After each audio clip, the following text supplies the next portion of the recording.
દેશના પ્રથમ સીડીએસની અંતિમ યાત્રા, અંતિમ સંસ્કાર તેમના કરવામાં આવશે। અત્યારે દેશનો દરેક નાગરિક છે તે આ જવાનોને કોટી કોટી વંદન કરી રહ્યો છે। હેલિકોપ્ટર ક્રેશમાં વીર જાબાઝના નિધન થયા છે। 17 તોપની સલામી આપવામાં આવશે। 800 જવાનોની હાજરી રહેશે। જવાનો સેનાનું શોક ગીત પણ ગાશે અથવા વગાડશે। તે પ્રકારનું તેમને ટ્રિબ્યુટ આપવામાં આવશે। આપ દ્રશ્યોમાં જોઈ શકો છો કે તિરંગાની સાથે દેશના પ્રથમ સીડીએસની અંતિમ યાત્રામાં લોકો જોડાયા છે। કામરાજ માર્ગથી કોટેલિયા માર્ગ થઈને આઈબી કોલોની, ત્યાંથી સરદાર પટેલ માર્ગ, ધોળાકુવા અને દિલ્હી કેન્ટથી બરાડ સ્ક્વેર છે તે સ્મશાને લઈ જવામાં આવશે। આ સ્મશાન યાત્રા પર જે અંતિમ યાત્રા પર સીડીએસ નીકળી ચૂક્યા છે। દેશના વીરોને અંતિમ વિદાય।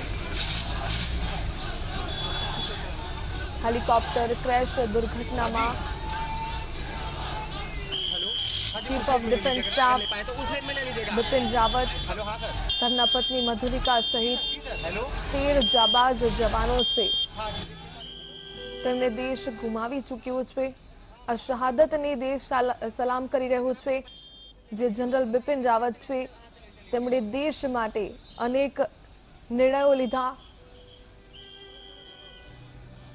जवाबी कार्यवाही में माहिर, पूरी सर्जिकल स्ट्राइक होय के पछी एयर स्ट्राइक होय, दुश्मनों ने जड़बातोड़ जवाब आपता गर्जना करता एवा सीडीएस बिपिन रावत हवे आपणी वच्चे नथी रह्या।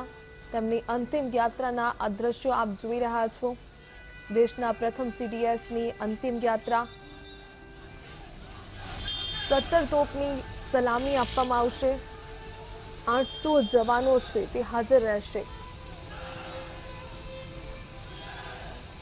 દેશના આ સપૂતોને દેશનો દરેક નાગરિક કોટી કોટી વંદન કરી રહ્યું છે। તેમની નિર્ણય શક્તિ, તેમની કાર્યશૈલી, 43 વર્ષનો તેમનું સફળ ગૌરવશાળી કરિયર।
દેશના સપૂતોને કોટી કોટી વંદન। અત્યારે પાર્થિવ દેહોને લઈ જવામાં આવી રહ્યા છે તો દેશ શત શત નમન કરી રહ્યો છે અત્યારે આ વીર સપૂતોને। અને આ એક એવી ખોટ ભારતને પડી છે જે ક્યારેય નહીં પૂરાય।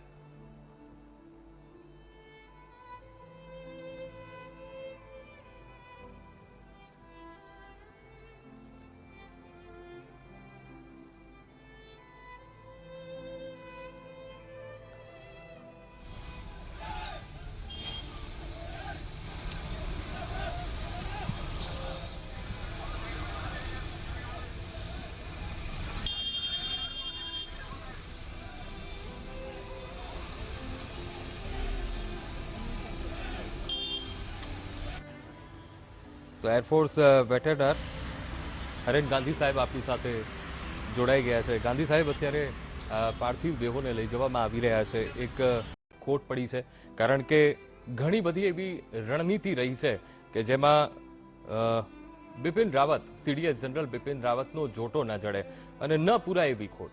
ગાંધી સાહેબ,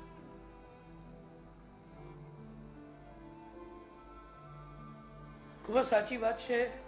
આ જે ખોટ છે એ રિવર્સિબલ છે. આ ખોટને ખરેખર શબ્દોમાં વર્ણવી શક્ય જ નથી, કારણ કે આટલા મોટા વિઝનરી અને દેશના સૌપ્રથમ CDS chief of the defence staff, જ્યારે આ chief of the defence staff પદ એમને આપવામાં આવેલું, તો એ એમના વિઝનના કારણે અને ત્રણેય જે આર્મી, નેવી અને એરફોર્સ છે, ત્રણેય પાંખો છે લશ્કરની, એ ત્રણેય વચ્ચે એક કોર્ડિનેશન વધે એનો વિચાર કરીને આપવામાં આવેલું. જનરલ બિપિન રાવત સાહેબની જે ઇન્ડિયન આર્મ ફોર્સિસને મોડર્નાઇઝેશનનું એમનું જે વિઝન હતું એ ખરેખર ખૂબ જ ટાઈમલી હતું.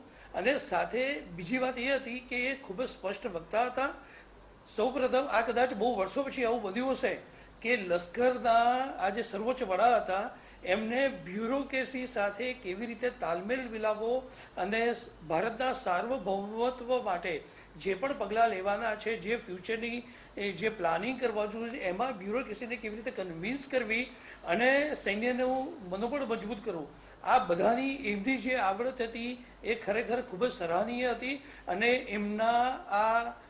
એમની આ ટેકનિક ગણો, એમનો આ સ્વભાવ ગણો કે એમની આ દૂરંદર્શિતા ગણો, એનાથી જ આપણું જે ત્રણેય પાંખો હતું એ મોડર્નાઇઝેશન તરફ ખૂબ જ મોટી હરણફાર ભરી રહ્યું હતું.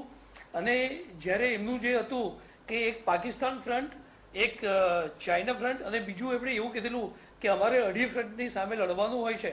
એક છે પાકિસ્તાન, એક ચાઇના અને બીજો જે અડધો ફ્રન્ટ એમણે ગણાવ્યો હતો એ દેશની અંદર હતું. એટલે એમનું ધ્યાન ખાલી સરહદની બહાર જ નહોતું, સરહદ પર જ નહોતું, પણ સરહદની અંદર એટલે કે દેશની અંદર પણ હતું. અને આ જે ખોટ પુરાઈ છે એ ખરેખર અવર્ણનીય છે, ખૂબ જ મોટું દુઃખ છે. પણ the show must go on. એટલે આપણે એમને સાચી શ્રદ્ધાંજલિ ત્યારે જ આપી શકીશું જ્યારે એમના બનાવેલા પથ પર, એમના જોયેલા વિઝન પર આપણે ફરીથી આગળ વધી અને આગેકૂચ કરીએ. બિલકુલ ગાંધી સાહેબ, ખૂબ જ સરસ તમે વાત કરી. એ જે એમનું નિવેદન હતું કે આપણું સૈન્ય એટલું સજ્જ છે કે અઢી જગ્યાએથી પણ લડી શકે છે, ચાઇના સામે, પાકિસ્તાન સામે અને અંદરના જે દુશ્મનો છે, જે દેશમાં રહીને ગદ્દારી કરે છે કે આતંકવાદ છે, તેમની સામે લડવા પણ સક્ષમ છે. ખૂબ જ મહત્વનું આ તેમનું નિવેદન હતું અને તેમાં જ તેમની કાર્યશૈલીનો જવાબ મળી જતો હતો. ગાંધી સાહેબ,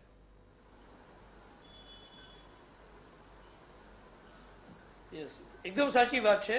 કારણ કે લશ્કરે આજકાલ એવું થઈ ગયું છે કે ઇન્ડિયન આર્મી, ઇન્ડિયન એરફોર્સ કે નેવી એમને સરહદની બહારનું નથી વિચાર કરવાનું, એ સરહદની અંદર પણ વિચાર કરવાનો છે. અને આ એક નાગરિક તરીકે આપણા માટે થોડી ઘણી શરમજનક બાબત છે કે સરહદે ઇન્ડિયન આર્મીએ સરહદનું છોડી અને દેશની અંદરનું પણ ધ્યાન રાખવું પડે છે.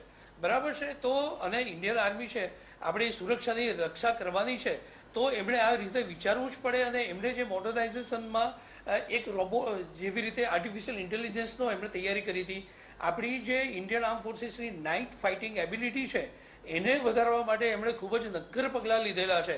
આની સાથે સાથે આપણા જે વેપનના મોડર્નાઇઝેશનમાં તો ધ્યાન આપ્યું છે, પણ જેવી રીતે આપણને ખબર છે આપણે આત્મનિર્ભર ઇન્ડિયા બનાવવા જઈ રહ્યા છે, તો આપણી ત્રણેય પાંખોને પણ એમને આત્મનિર્ભર બનાવવા માટે ડીઆરડીઓને એક વિઝન આપી અને ડીઆરડીઓ સાથે ખભે ખભા મિલાવીને જે રીતે આપણા ટેન્કના અપગ્રેડેશન દેખો, એરક્રાફ્ટના અપગ્રેડેશન દેખો, ટેકનોલોજીની આપલે દેખો, નાની નાની જેવી ઇન્સાસ વેપન સિસ્ટમ હતી એનાથી હવે આગળ વધીને બીજી જે વેપન આપણે લઈએ છીએ આ બધામાં જ આપણે જેવી રીતે એરક્રાફ્ટ કેરિયરને છોડી અને અરિયન સબમરીન જે ન્યુક્લિયર સબમરીન છે એને આપણે એક્વાયર કરી, તો આ બધામાં એમનો જે ફાળો હતો એ ખરેખર ખૂબ જ હતો. અને એમના વિઝનના લીધે અત્યારે આપણે પાકિસ્તાન અને ચાઇના સામે છાતી ખોલીને આપણે ઊભા રહી શકીએ છીએ. અને એમને જે ડર લાગે છે એમાં બિપિન રાવત સરનો જે ફાળો હતો એ ખરેખર ખૂબ જ મહત્વનો હતો. અને બિલકુલ ગાંધી સાહેબ, ખાસ કરીને તેમની જે વિચારસરણી હતી એ ખરેખર જે કહેવાય ને કે કાબિલે તારીફ એને કહેવાય કે એવી વિચારસરણી. અને જ્યારે એ વિચારસરણીને અપ્લાય કરે અને ત્યારબાદ નક્કર પરિણામો પણ તેઓ મેળવી લેતા હતા. એટલો આત્મવિશ્વાસ એમનામાં અને એમની ટીમ માટે, જે પોતાનામાં આત્મવિશ્વાસ છે કે આ જે કામ છે પૂરું પાડવાનું જ છે અને સામે પોતાની ટીમ છે એને પણ એટલી મજબૂત કરતા હતા. આ ખૂબ મહત્વની એમનામાં આ વસ્તુ હતી.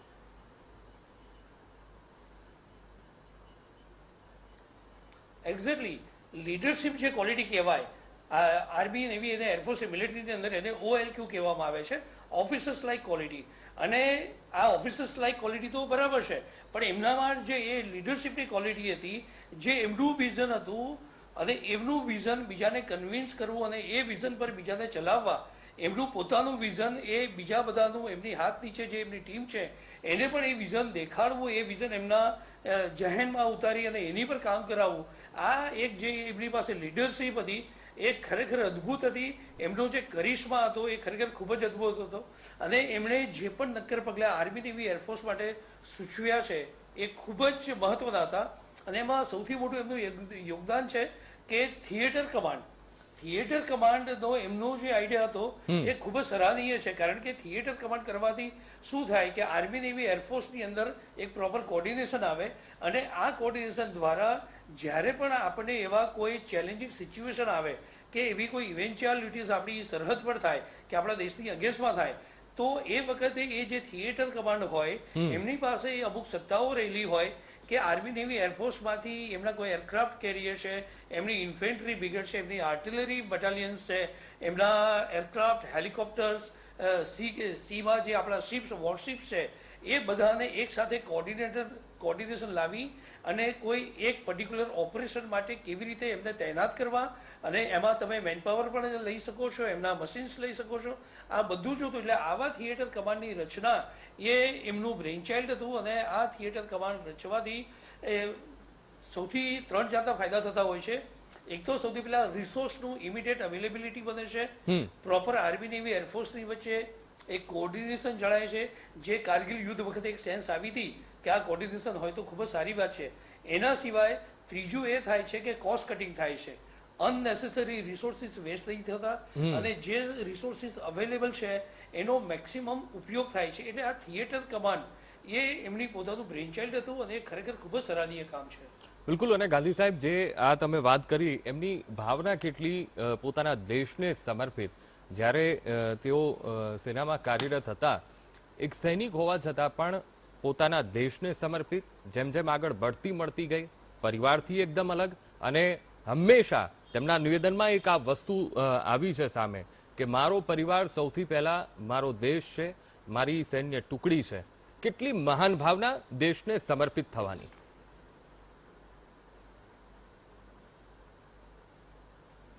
લીડર એમને નથી બનાવતું. લીડરને જ્યારે ટીમને પોતાની ગણતો હોય, એ પોતાના પરિવારને ગણે અને કોઈ એક પર્પઝ પર આગળ વધે, ત્યારે એ સાચો લીડર બને છે. જ્યારે આપણી ગવર્મેન્ટે આવું વિચાર્યું હશે કે કોઈક એક વ્યક્તિને chief of the defence staff બનાવવા, તો એની પાછળ કેટલું બધું એનાલિસિસ થયું હશે. અને પછી જ્યારે આ પદ એમને સોંપવામાં આવ્યું તો ડેફિનેટલી, અને કોઈ પણ સૈનિક માટે દેશ એ પોતાનો પ્રથમ પરિવાર હોય છે અને પછી પોતાનો પરિવાર હોય છે. આ કોઈ પણ સૈનિક માટે એટલું જ સાચું છે અને એટલું જ મહત્વનું હોય છે. એટલે જ્યાં આગળ દેશની વાત આવે, એકવાર અમે જ્યારે સૈન્યનો યુનિફોર્મ પહેરી લઈએ છીએ, એના પછી અમારો પરિવાર બીજા નંબરે આવતો હોય છે. અમારો દેશ અને દેશનું સાર્વભૌમત્વ, દેશની સુરક્ષા એ જ અમારા માટે નંબર 1 પ્રાયોરિટી બની જતી હોય છે. એટલે એમની જે વાત હતી બહુ સાચી હતી. અને એમનો એક જે કેરિંગ નેચર હતો એના પરથી તમને ખબર પડે કે આટલા મોટા દેશના સૈન્યના વડા હોવા છતાં જ્યારે PM કેર ફંડની વાત આવી તો એમણે એવું જાહેર કર્યું હતું કે હું 1 વર્ષ સુધી દર મહિને 50,000 રૂપિયા મારા તરફથી કોવિડ રિલીફ ફંડમાં, PM કેર ફંડમાં હું આપીશ. એટલે આવી જે એમની બીજી બધી ચેરિટી અને બીજું જે કેરિંગ નેચર હતો એ ખૂબ જ સારો હતો. એમનો એ પોતાને પરિવાર ગણતા હતા અને પરિવાર પાસે પરિવારના મૂવીનો પણ નંબર હોવો જોઈએ. આ વાત એ જાણતા હતા, સમજતા હતા. એટલે નાનામાં નાના સૈન્ય સુધી એમણે એમનો પોતાનો મોબાઈલ નંબર આપી અને કોઈ પણ તકલીફ હોય, કોઈ પણ એવું હોય કે જે સોલ્વ ના થઈ શકતું હોય તો પોતાના સુધી પહોંચાડવા માટે એમણે આવી વ્યવસ્થા પણ કરી હતી. આ જ દર્શાવે છે કે એમણે ખાલી પોતાના પરિવારને નહીં, પોતાના આર્મીને જ નહીં, પણ આર્મી, નેવી, એરફોર્સ આ ત્રણેય પાંખને અને પોતાના દેશને એક પરિવાર સમજ્યો છે, બનાવ્યો છે અને પોતાના પરિવાર માટે એમને સૌથી મોટી શહાદતને પણ વહોરી છે. બિલકુલ. અને ગાંધી સાહેબ, ખાસ કરીને એમનું જે સપનું હતું એ સપનું એમણે મહદઅંશે સાકાર પણ કર્યું હતું.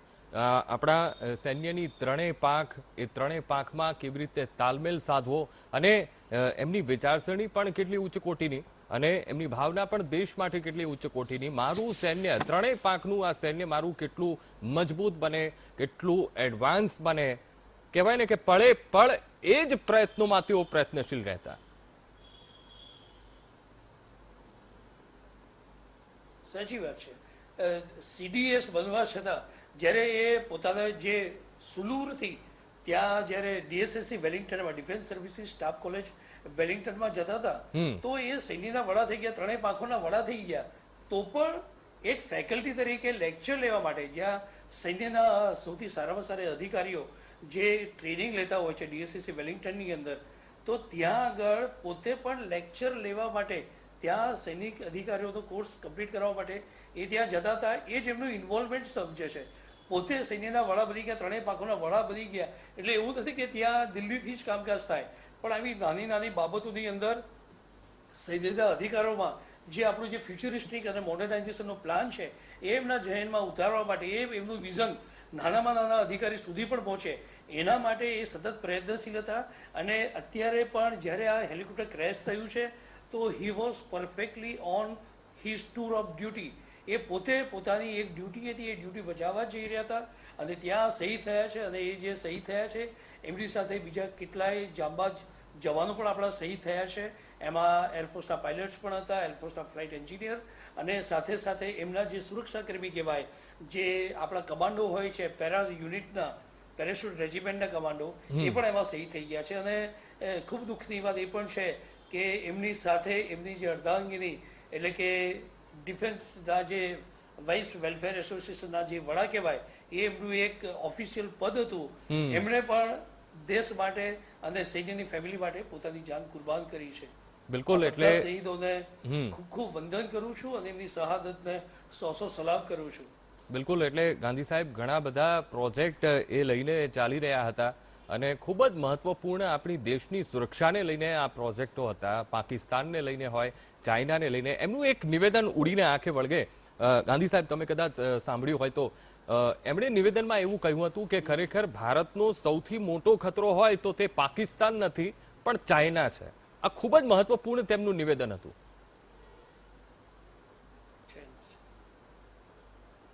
વાત એકદમ સાચી છે. પાકિસ્તાન આપણા માટે એટલો મોટો ખતરો નથી પણ ચાઇના ખતરો છે. ચાઇના ખતરો છે એના બે કારણ છે કે ચાઇનાની ઇકોનોમી બહુ સ્ટ્રોંગ છે, એટલે ચાઇનાને સૈન્ય માટે જે ખર્ચો કરવો છે એ કરી શકે છે. બીજું, ચાઇના પાસે જે આધુનિકરણ છે એ ખરેખર ભારત માટે સક્ષમ છે. ભારતને એક જાતનો ભારત સાથે યુદ્ધ કરવા માટે એ પણ સક્ષમ છે. વેરેસ પાકિસ્તાનનું છે, પાકિસ્તાન તો શું છે, ઉધારી પર જીવે છે. એને નાહવા નીચોવાનું કંઈ છે નહીં. પાકિસ્તાન બરબાદ પણ થઈ જાય તો પાકિસ્તાનની જે લીડરશિપ છે એને કોઈ ફરક નથી પડતો.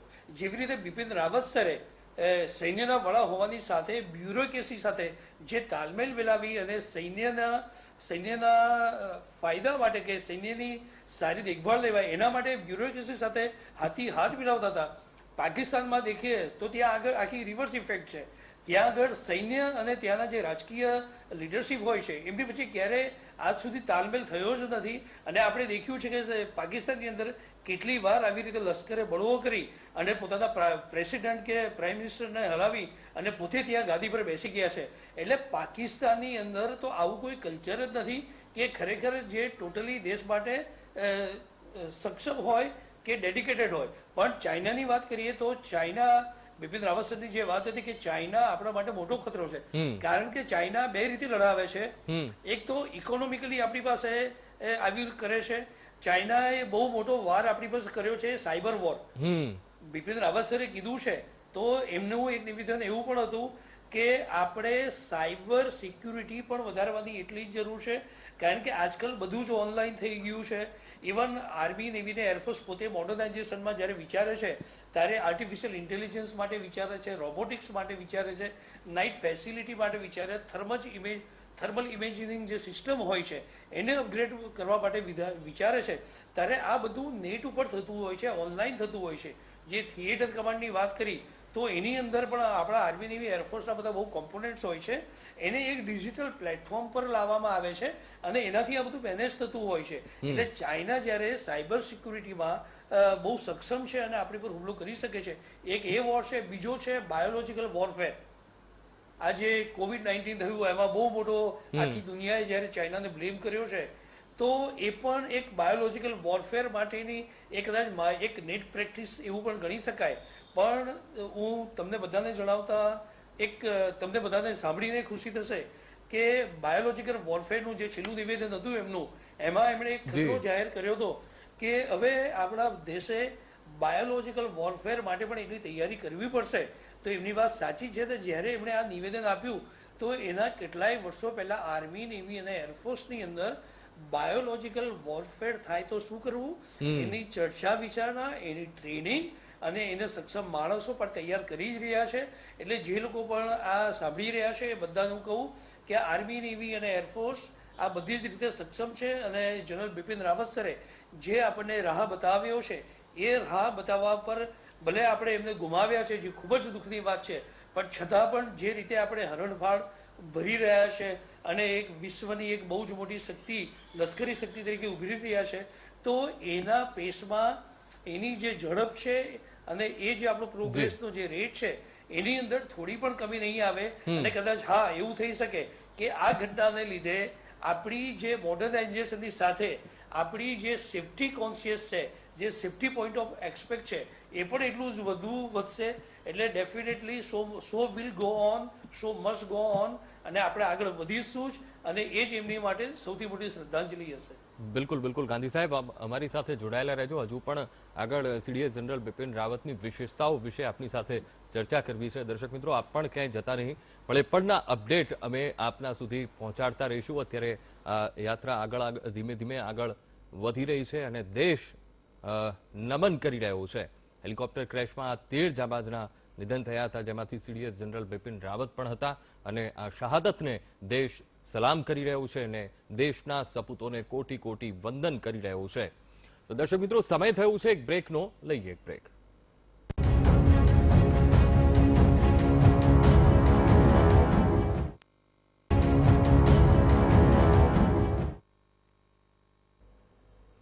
શહાદતને સલામ, દેશના સપૂતને કોટી કોટી નમન. દેશના વીરોને આ અંતિમ વિદાય આપવામાં આવી રહી છે. તમારું ઋણ દેશ ક્યારેય નહીં ભૂલે. આ 13 જાબાઝોને અત્યારે આખો દેશ નમન કરી રહ્યો છે ભીની આંખે. આપણી સાથે ગાંધી સાહેબ, એરફોર્સ વેટરનર, જોડાયેલા છે. ગાંધી સાહેબ, એક વાત અહીંયા મહત્વની યાદ આવે છે કે 31 ડિસેમ્બર 2016નો એ દિવસ જ્યારે જનરલ બિપિન રાવતને આર્મી ચીફ બનાવવામાં આવ્યા, ખૂબ જ મહત્વની પણ આ પ્રક્રિયા રહી હતી. કારણ કે એમની ઉપર બીજા 2 સિનિયર અધિકારીઓ હતા અને એમના જુનિયર બિપિન રાવત હતા અને એમને આર્મી ચીફ બનાવવામાં આવ્યા. આ એક ખૂબ જ મહત્વપૂર્ણ પ્રક્રિયા બની હતી. અને ત્યારે કોઈ નિષ્ણાતે એવું કહ્યું હતું, આ ખરેખર એક કોટ કરવા જેવું છે કે જનરલ રાવત ભારતના સુરક્ષા સંબંધી વર્તમાન પડકારો સામે ઝીંક ઝીલવામાં સમર્થ છે. કેટલું મહત્વનું આ નિવેદન.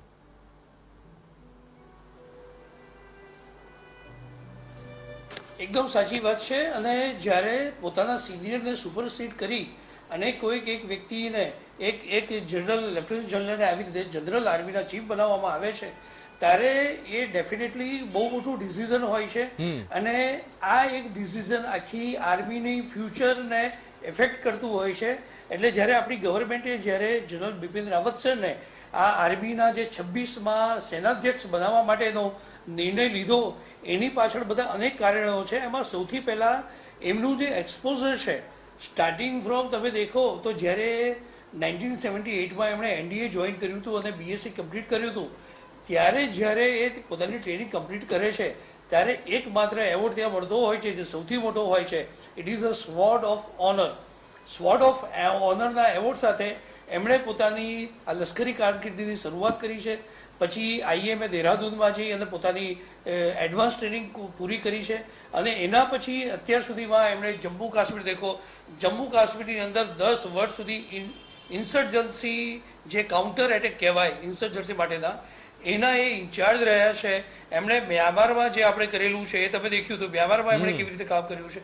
તો આ બધાની અંદર એમણે જ્યારે બહુ જ વર્ષો પહેલા યુએનનું જે યુનાઇટેડ નેશન્સની જે પીસ કીપિંગ ફોર્સ હોય છે એમાં મલ્ટીનેશનલ ફોર્સ હોય છે, એના પણ એ વડા રહી ચૂક્યા છે.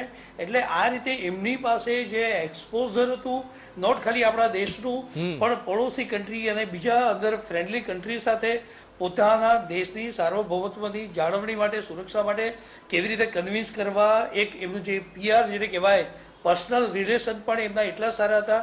આ દરેક ફ્રન્ટ પર એ બીજા બધા સારા નતા એવું હું નથી કહેતો, પણ જે સાતેક જે લેફ્ટનન્ટ જનરલ હોય છે એની અંદર આ ત્રીજા નંબર, એની સિનિયોરિટી પ્રમાણે આ ત્રીજા નંબરે હતા. પણ એમની જે આ બધી ખૂબીઓ હતી, બ્યુરોક્રેસી સાથે એમને તાલમેલ મેળવવાની જે ખૂબી હતી અને છતાં પણ પોતાના નિશ્ચયમાં અડીગ રહેવાની એમની જે આવડત હતી એ ખૂબ જ મોટી હતી. અને આપણી જે પ્રેઝન્ટ ગવર્મેન્ટ છે એ પોતે પણ સૈન્યને એક ખુલ્લો હાથ આપવા માટે ઈચ્છે છે. ત્યારે ગવર્મેન્ટે વિચાર્યું કે જનરલ બિપિન રાવત, એટલે એ વખતના lieutenant general Bipin Rawat sir, એ એક જ વ્યક્તિ, એ એક લીડર એવા છે કે જેનાથી ખરેખર આર્મીને નહીં પણ આર્મી, નેવી, એરફોર્સ અને ત્રણેય પાંખો થકી આપણા દેશનું એક સાર્વભૌમત્વ અને એક સન્માન જે જળવાશે અને આપણું જે મોડર્નાઇઝેશનની પ્રક્રિયા આગળ વધશે એ અદ્ભુત હશે. અને આવું વિચારી જ ને એમના જે સિનિયર બે લેફ્ટનન્ટ જનરલ હતા એમને પણ સુપરસીડ કરાવી અને એમને 26મા સેનાધ્યક્ષનું પદવી આપવામાં આવી હતી. જી બિલકુલ ગાંધી સાહેબ, આપ અમારી સાથે જોડાયા, ચર્ચા કરી, તે બદલ આપનો ખૂબ ખૂબ આભાર. તો અત્યારે ધીરે ધીરે આ યાત્રા આગળ વધી રહી છે અને દેશવાસીઓ તેમને ભીની આંખે આખરી વિદાય આપી રહ્યા છે. દેશના સપૂતોને કોટી કોટી વંદન સમગ્ર દેશ કરી રહ્યો છે. તો દેશના વીરોની આ અંતિમ વિદાયના અમે આપને દ્રશ્યો બતાવી રહ્યા છીએ. બિપિન રાવત 31 ડિસેમ્બર 2019ના રોજ સીડીએસ તરીકે નિયુક્તિ કરવામાં આવી હતી. તો પળે પળના અપડેટ આપના સુધી પહોંચાડતા રહીશું. સમય થયો છે બ્રેકનો, લઈએ એક બ્રેક.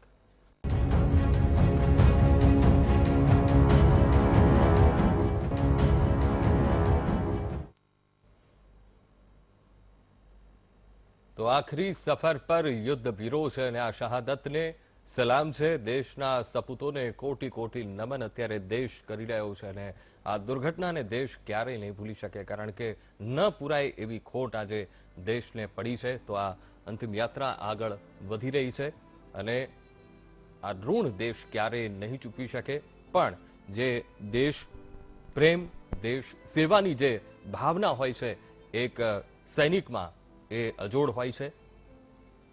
આપણી સાથે હરેન ગાંધી, એરફોર્સ વેટરનર, આપણી સાથે જોડાયેલા છે. ગાંધી સાહેબ, હવે જ્યારે અંતિમ યાત્રા આગળ વધી રહી છે, જ્યારે શહીદીને વહોરતા હોય છે સૈનિક, ત્યારે આ તો સીડીએસ જનરલ બિપિન રાવત છે. પ્રોટોકોલ શું હોય છે, એની પ્રક્રિયા શું હોય છે?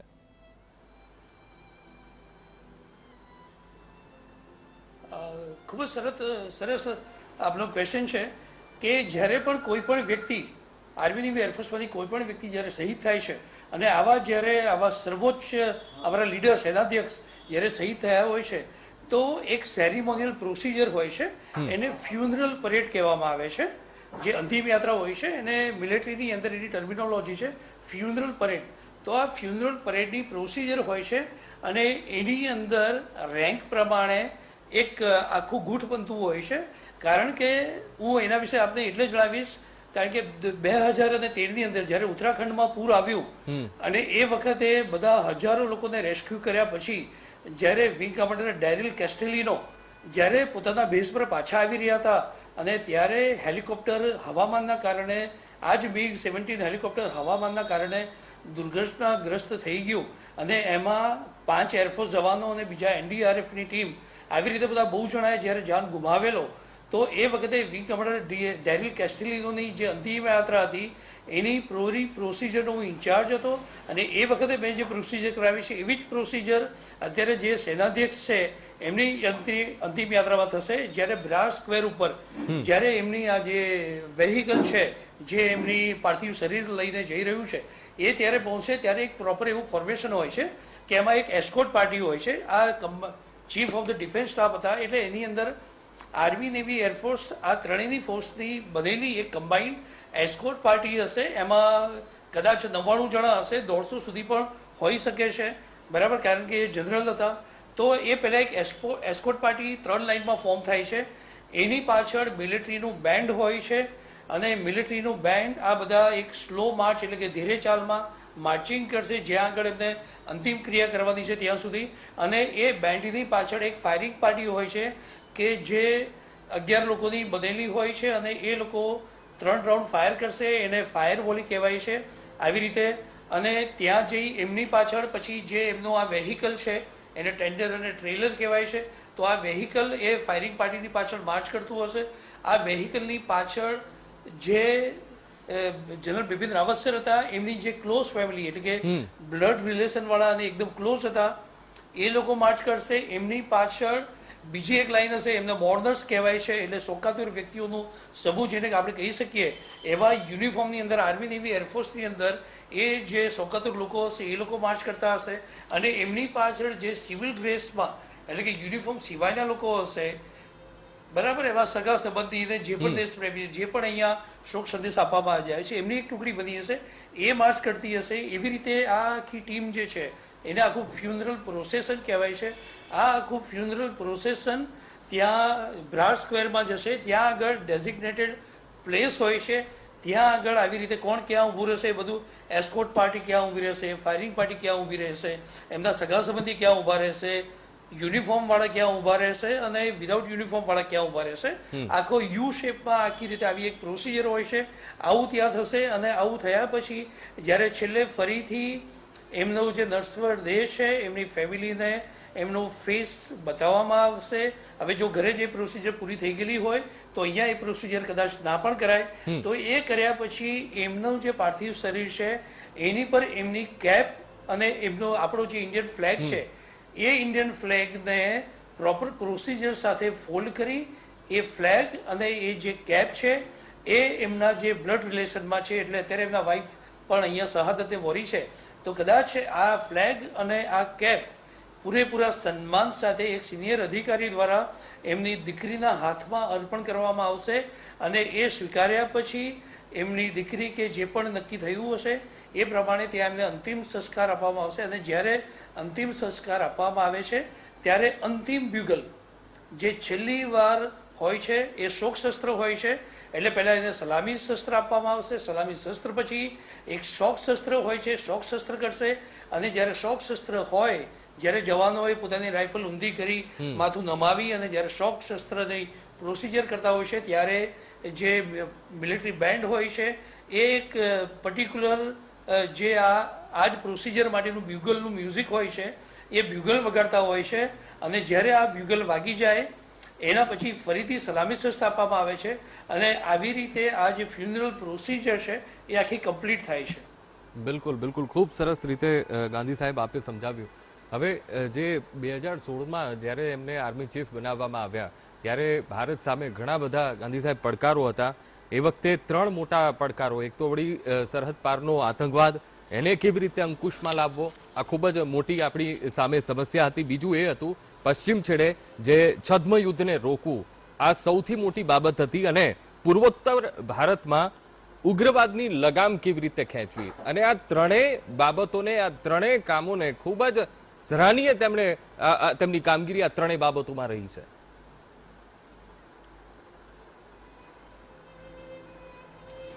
એકદમ સાચી વાત છે. કારણ એ જ્યારે સૈન્યના વડા બન્યા ત્યારે એકચ્યુઅલી સરહદની બહારથી જેટલી આપણને તકલીફો હતી એટલી જ તકલીફો સરહદની અંદરથી પણ હતી. હું એક સૈનિક છું, કોઈ પણ પોલિટિકલ પાર્ટી સાથે અમારે કોઈ એવો લગાવ કે એવું કંઈ હોતું નથી. પણ કોઈનું પણ નામ દીધા વગર હું એવું કહીશ કે અમુક જે બુદ્ધિજીવી લોકો હતા અને અમુક જે પાર્ટી હતી જે આપણા દેશ માટે કહે છે કે એ લોકો દેશના સુરક્ષા માટે વિચાર કરે છે, પણ ક્યાંક મને એવું લાગ્યું કે આપણી પાસે એવા કેટલાય અસંખ્ય ઉદાહરણો છે કે જે વ્યક્તિઓએ આપણા દેશને નામો નિશાન મિટાવવા માટે પ્રયત્ન કર્યો હોય એમના માટે લોકો કોર્ટમાં જતા હોય છે, એમના માટે કોર્ટની અંદર વકીલાત કરીને ફાઇટ કરતા હોય છે, એમને ફાંસીના માંચડીથી બચાવવા માટે પણ દરેક રીતે પ્રયત્ન કરતા હોય છે. અમુક જણાને તો જ્યારે કોઈ શહીદી વોરે ત્યારે એમને એમની સાબિતી જોઈતી હોય છે. તો આવા જે ખરેખર દેશને સો કોલ કહેવાતા દેશપ્રેમી પણ ખરેખર દેશની અંદર રહેલા દેશના ગદ્દારો છે, મને આવું કહેતા સહેજ પણ શરમ નહીં આવે કે આવા લોકો સાથે જજુમવું એ એક સૈનિક માટે પાકિસ્તાનની આર્મી કે ચાઇનાની આર્મી સાથે જજુમવું એના કરતાં પણ અમારા માટે ખૂબ જ મોટું એ યુદ્ધ હોય છે.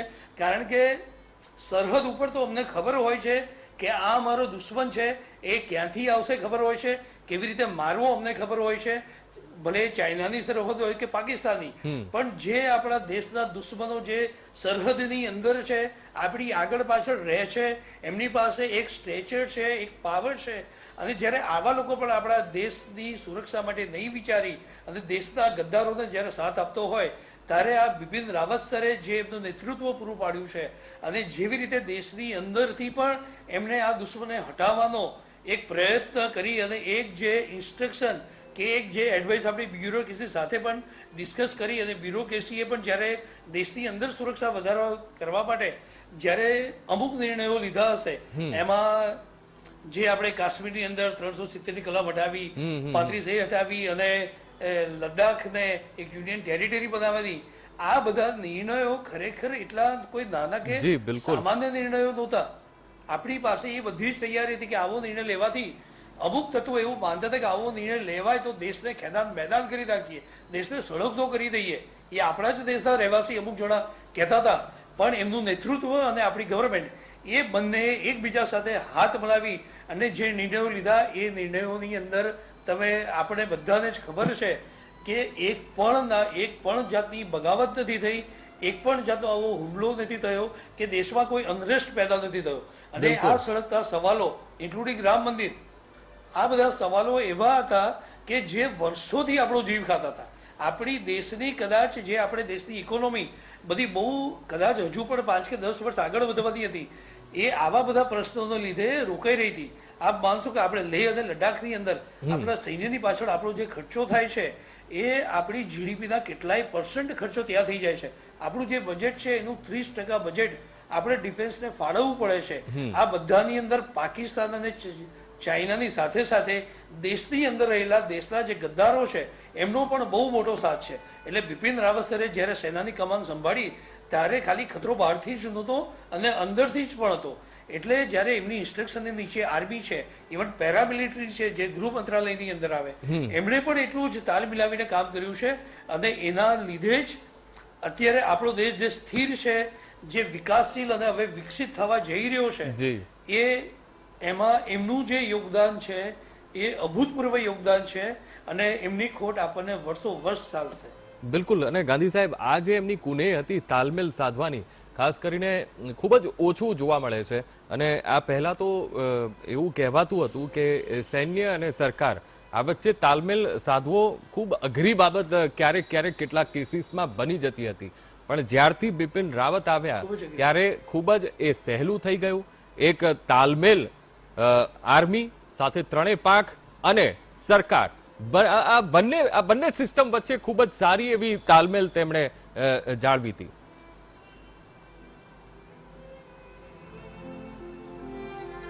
આ ખૂબ જ સારી વાત છે અને એક નગ્ન સત્ય છે આ કે આપણા દેશની સુરક્ષાનું ધ્યાન પ્રેઝન્ટ ગવર્મેન્ટની પણ પ્રાયોરિટી હતી અને આર્મીની તો પ્રાયોરિટી હોય છે. અમુક વાર એવું હોય કે 2014 પહેલા મને ખબર છે કે એ પહેલા સૈનિકે કોઈ એક એમની પર હુમલો થતો હોય અને જવાબી કાર્યવાહી કરવી હોય તો દિલ્હી સુધીની રાહ જોવી પડતી હતી. અને આ આપણા માટે બહુ જ મોટી કમનસીબી હતી. જો કદાચ એ વખતે પણ આપણને અમુક વર્ષો પહેલા આપણને આવી જો સૈન્યને આઝાદી મળી હોત તો ડેફિનેટલી હું તમને કહું છું કે અત્યારે જે આપણને તકલીફ પડી રહી છે પડોશી દેશો દ્વારા, એ કદાચ ના પડી હોત.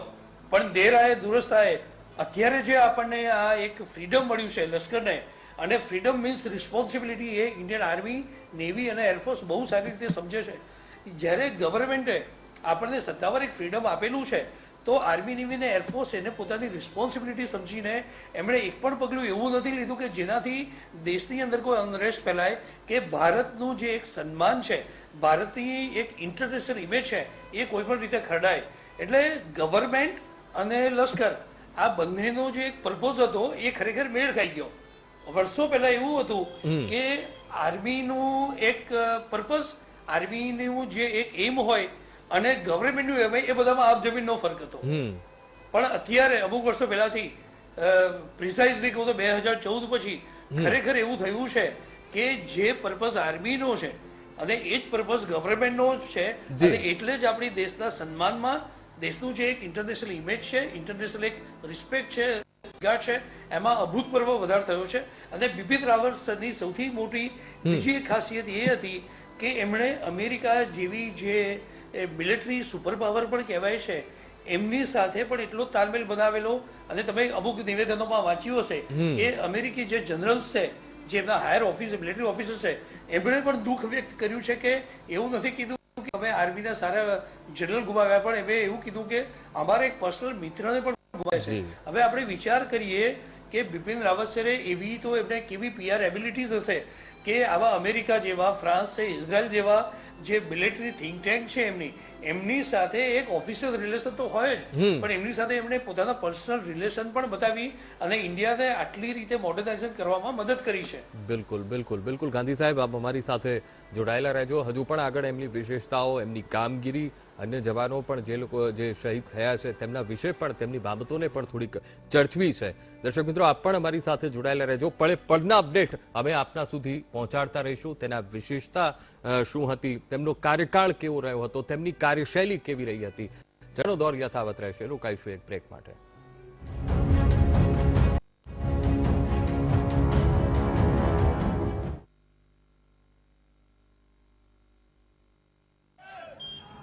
સફર પર યુદ્ધવીરો અત્યારે ચાલી નીકળ્યા છે અને અંતિમ યાત્રા ધીરે ધીરે આગળ વધી રહી છે.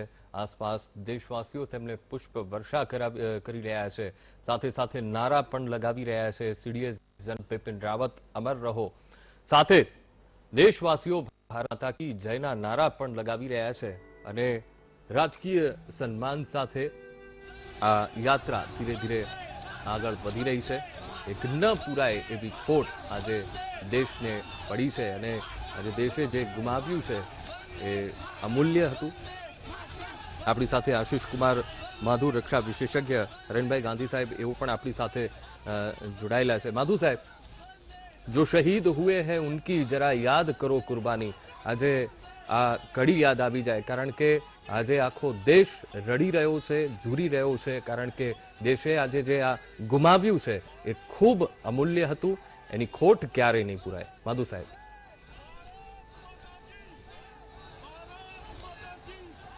તમે જે આ વાત કરી છે અને હમણાં પહેલા ગાંધી સાહેબે જે વાત કીધી એ ઘણી બધી સારી વાત છે. આ જે ખાસ કરીને જનરલ બિપિન રાવત અને તેમની એન્ટાયર ટીમ અને તેમની સાથે સાથે તેમને લઈ જનારા હેલિકોપ્ટરના આપણા 4 વાયુ સૈનિકો, જેમાં એમના વિંગ કમાન્ડર ચૌહાણ અને કોર્નેડર ડી અને એન્જિનિયર અને ફ્લાઇટ લેફ્ટનન્ટ, ફ્લાઇટ ગનર અને ફ્લાઇટ એન્જિનિયર, તે સૌ દેશ માટે ખૂબ જ ઉપયોગી વ્યક્તિઓ હતા.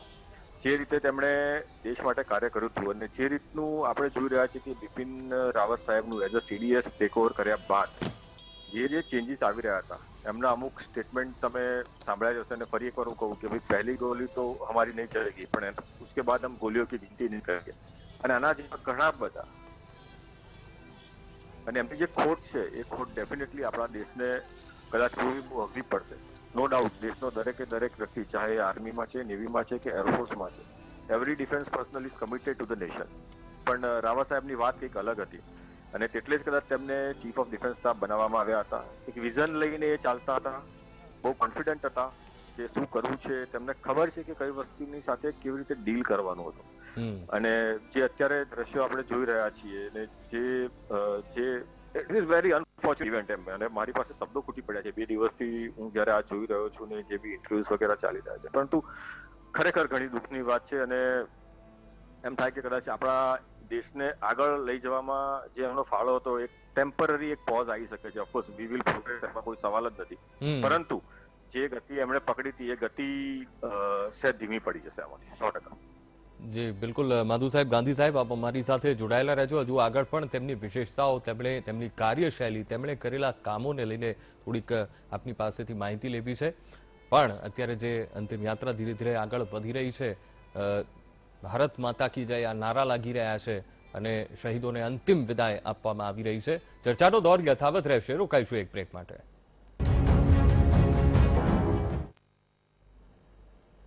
તો આખરી સફર પર યુદ્ધવીરો ચાલી નીકળ્યા છે અને અંતિમ યાત્રા ધીરે ધીરે આગળ વધી રહી છે. દેશવાસીઓ તેમને કોટી કોટી નમન કરી રહ્યા છે. સાથે ભારત માતા કી જયના નારા પણ લાગી રહ્યા છે અને આખરી સફર પર આ વીર જવાનો बस बस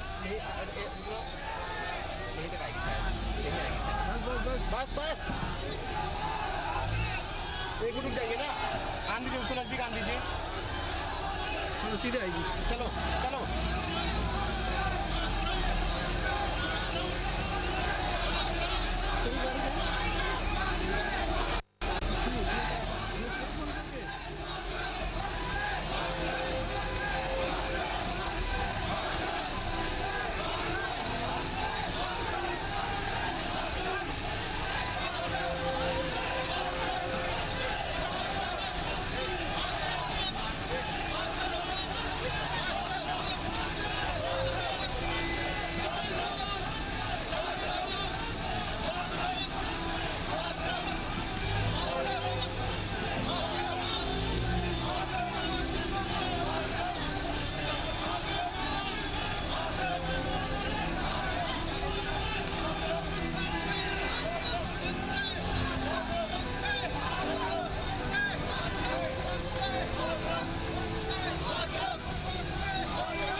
સીડીએસ જનરલ બિપિન રાવતને અત્યારે અંતિમ વિદાય આપવામાં આવી રહી છે અને દેશ અત્યારે રડી રહ્યો છે.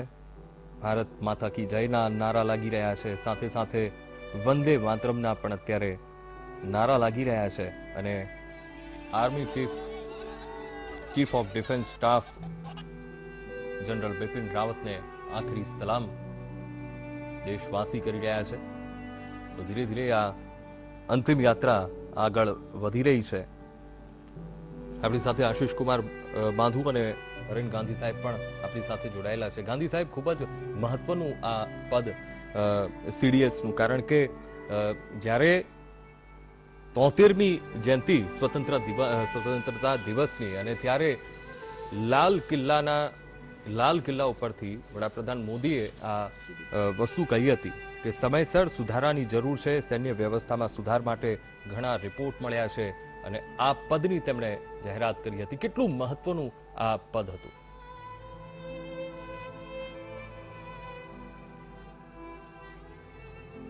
એ વિચારણા છે એના જે બીજ રોપ્યા હતા કારગિલ યુદ્ધ વખતે 1999માં, જેનો હું પણ એક ભાગ હતો.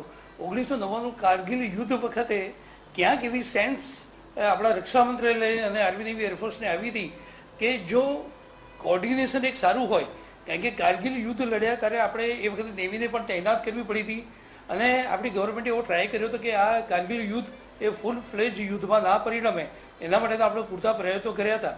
તો એ વખતે કોર્ડિનેશન જાળવવા માટે આપણે નેવીને પણ તૈનાત કરી હતી અને આર્મીને હેલ્પ કરવામાં, આગળ વધવામાં ઇન્ડિયન એરફોર્સે જે બોમ્બિંગ કરી અને જે ફ્લેર લાઇટ છોડી અને જે આર્મીને સપોર્ટ કર્યો હતો એ ખૂબ જરૂર હતો. એ વખતે એક એવી સેન્સ આવી હતી કે જો એવી કોઈક એક ઓથોરિટી હોય કે જેનાથી કોઈ પણ સિચ્યુએશનમાં ઇમિડિયેટલી કોઈ એક ઓથોરિટી આ ત્રણેય વચ્ચેનું કોર્ડિનેશન સંભાળી શકે અને એના માટેની પૂર્વ તૈયારી કરી શકે, તો એ કદાચ આપણી સુરક્ષા માટે ખૂબ જ સારું પગલું હશે. અને ધીરે ધીરે આ વિચારણા આગળ વધી અને જનરલ બિપિન રાવત સર એ જ્યારે ચીફ હતા અને એ વખતે જ્યારે આપણી ગવર્મેન્ટે આપણે સૈન્યના મોડર્નાઇઝેશનનું અને ક્યાંક આપણે વધારે હવે ચેલેન્જીસ જ્યારે ચાઇના તરફથી પણ પેલી અવરચંડાઈ ચાઇનાની પણ જ્યારે વધી રહી હતી અને પાકિસ્તાન પણ કોઈને કોઈ રીતે દેશની અંદર અને બહાર બંને જગ્યાએ સક્રિય છે, તો પછી આપણે વિચાર્યું કે આવું એક પદ આવે કે જેનાથી બહુ જ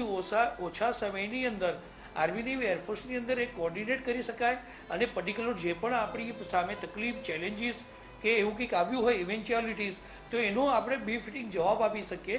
તો એના માટે આ જે chief of the defence staff એટલે કે CDS ની રચના કરવામાં આવી અને પ્રધાનમંત્રી પોતે લાલ કિલ્લાથી આ જાહેર કર્યું કે આવી રીતે આપણે એક પદ નિયુક્ત કરીએ છીએ અને આપણા બધા જ માટે ગર્વનો વિષય છે કે એ પદ માટે એ આવા ખૂબ જ મહત્વના પદ માટે અને કે જે ભારતનું આ સર્વપ્રથમ એપોઇન્ટમેન્ટ હતી એના માટે આવા જ નીડર, સ્પષ્ટ વ્યક્તા અને વિઝનરી લીડર એટલે કે જનરલ બિપિન રાવત સરની પસંદગી થઈ.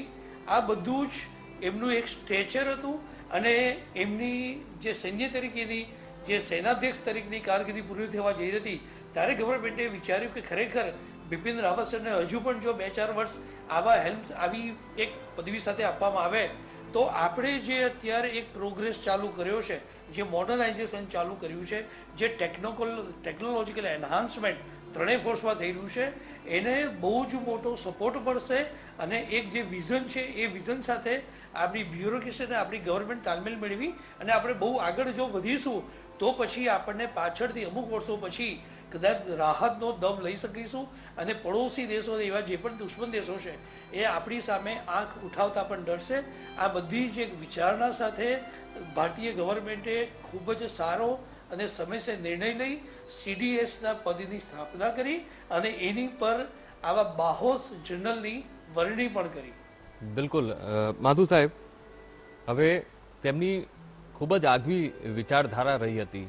હવે આ વિચારધારા ક્યાંથી લાવવી, એમની કાર્યશૈલી, એમની કુનેહ અને જે પડકારો હતા તે પડકારોનો ખૂબ જ આસાનીથી તેમણે સામનો કર્યો છે અને બીજી વસ્તુ એ આવું સરળ વ્યક્તિત્વ ક્યારેય નહીં મળે.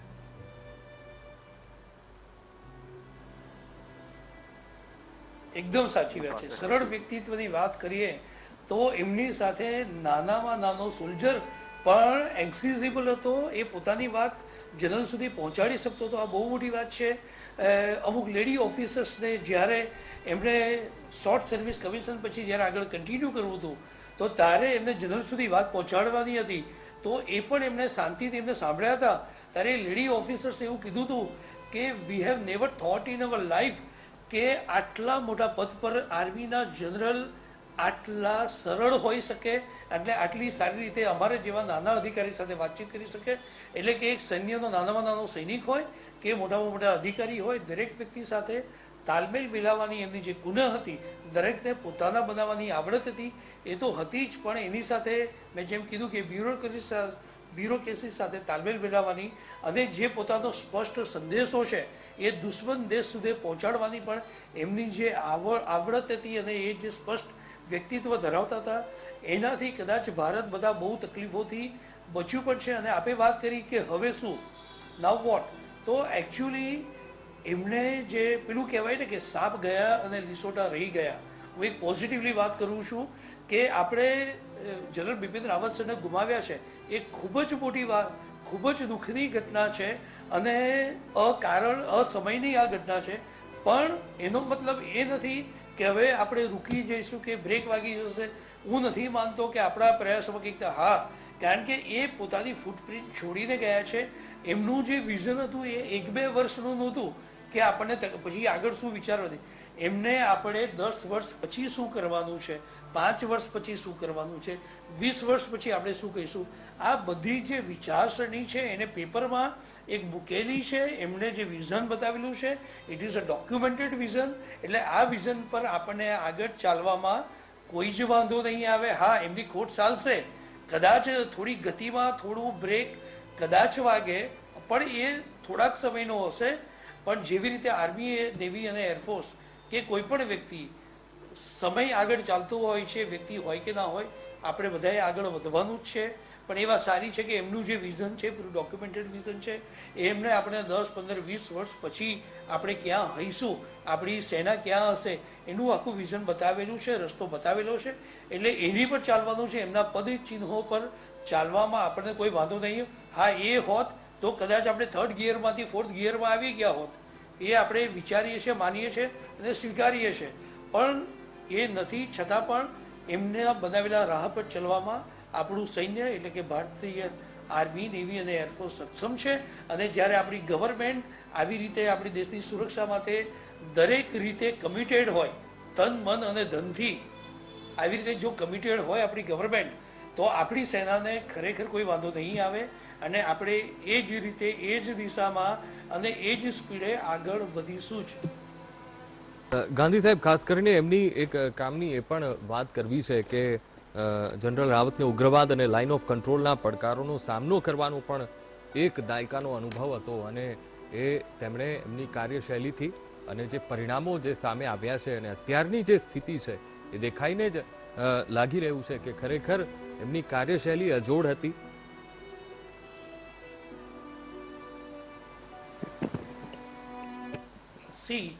कर दो बैटरी लाइट नहीं लेना वरना હલો, હા, અવાજ આવી રહ્યો છે ગાંધી સાહેબ.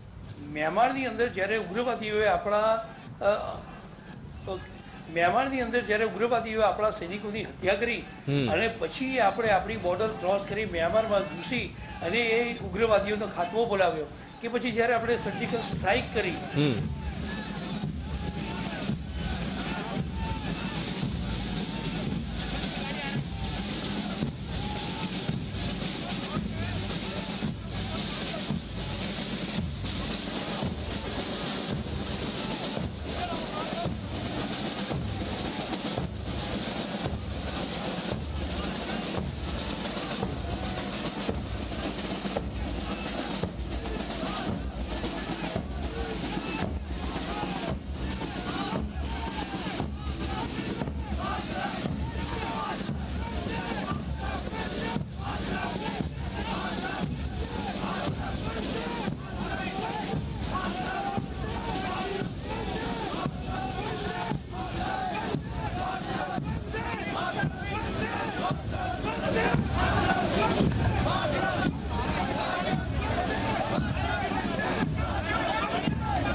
સીડીએસ જનરલ બિપિન રાવત અને તેમના હેલિકોપ્ટરમાં જે સવાર હતા તે 13 જવાનો અને સાથે તેમના પત્ની અંતિમ યાત્રા તેમની આગળ વધી રહ્યા છે.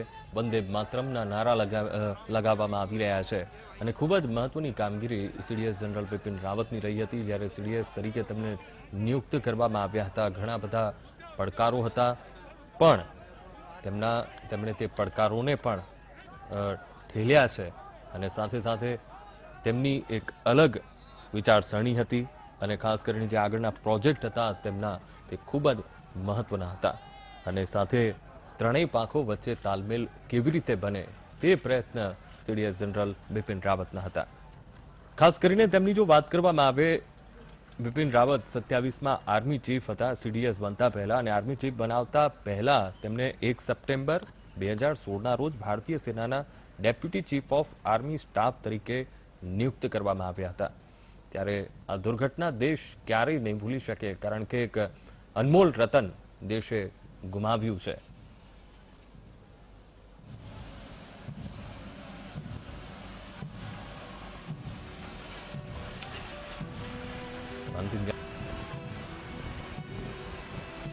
માન સન્માન સાથે આ યાત્રા આગળ વધી રહી છે અંતિમ સફર તરફ. આ વીર જવાનો અને તેમણે કરેલા કાર્યો દેશ ક્યારેય નહીં ભૂલી શકે. એમણે કરેલી દેશ માટે જે વિશિષ્ટ સેવાઓ છે તે દેશ ક્યારેય નહીં ભૂલી શકે, કારણ કે એમણે જેટલી પણ વિશિષ્ટ સેવાઓ આપી છે દેશ માટે તે બદલ તેમને ઘણી વખત સન્માનિત પણ કરવામાં આવ્યા છે. અને ખાસ એમની જે આતંકવાદ વિરોધી કામગીરી છે તે ખૂબ જ વખાણવા લાયક હતી અને વર્ષોનો તેમનો અનુભવ, અને ખાસ કરીને વર્ષોથી હાઈ એલ્ટિટ્યુડ વોર ઝોનમાં પણ તેમણે કામ કર્યું છે અને તેમના આ જ ઉત્કૃષ્ટ કાર્ય માટે પરમ વિશિષ્ટ સેવા મેડલ પણ એનાયત કરવામાં આવ્યું હતું. તો ન પૂરાય એવી ખોટ આજે દેશને પડી છે અને આ દુર્ઘટનામાં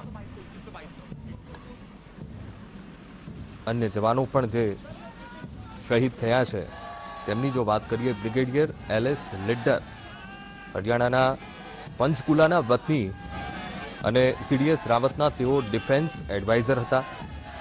તેમના પરિવારમાં પણ સેનામાં જોડાવાની પરંપરા રહી છે. આ કેટલી ઉદાત્ત ભાવના દેશ પ્રેમની. 2 પેઢીથી પરિવારજનો સેનામાં હતા અને ખાસ તેઓ ઉગ્રવાદ વિરોધી મામલાના પણ જાણકાર હતા. લેફ્ટનન્ટ કર્નલ હરજિંદરસિંહ જેઓ જનરલ રાવતની જેમ તેઓ પણ 11 ગોરખા રાઇફલ્સ રેજિમેન્ટમાં હતા અને સીડીએસ સ્ટાફના ઓફિસર તરીકે ફરજ બજાવતા હતા. અને મૂળ લખનૌના વતની લેફ્ટનન્ટ કર્નલ હરજિંદરસિંહ સિયાચિન ગ્લેશિયર સહિતના વિવિધ મુખ્ય ઓપરેશનોનો તેઓ ભાગ હતા. સાથે આ સિવાય તેમણે યુનાઇટેડ નેશન્સ પીસ કીપિંગ મિશનમાં પણ ફરજ બજાવી છે. હવલદાર સતપાલ મૂળ દાર્જિલિંગના તકડાહના વતની સતપાલ રાય ભારતીય સેનામાં હવાલદારનો હોદ્દો ધરાવતા હતા. તેઓ પણ chief of defence staff general Bipin રાવતના પર્સનલ સિક્યુરિટી ઓફિસર તરીકે ફરજ બજાવતા હતા અને તેમના પુત્ર પણ હાલમાં ભારતીય સેનામાં ફરજ બજાવી રહ્યા છે. એટલે આ તેમની શહાદત ક્યારેય દેશ નહીં ભૂલી શકે અને દેશના વીર સપૂતોને દેશ અત્યારે નમન કરી રહ્યો છે અને ભીની આંખે અંતિમ વિદાય આપી રહ્યો છે. પળે પળના અપડેટ અમે આપના સુધી પહોંચાડતા રહીશું. રોકાઈશું એક બ્રેક માટે.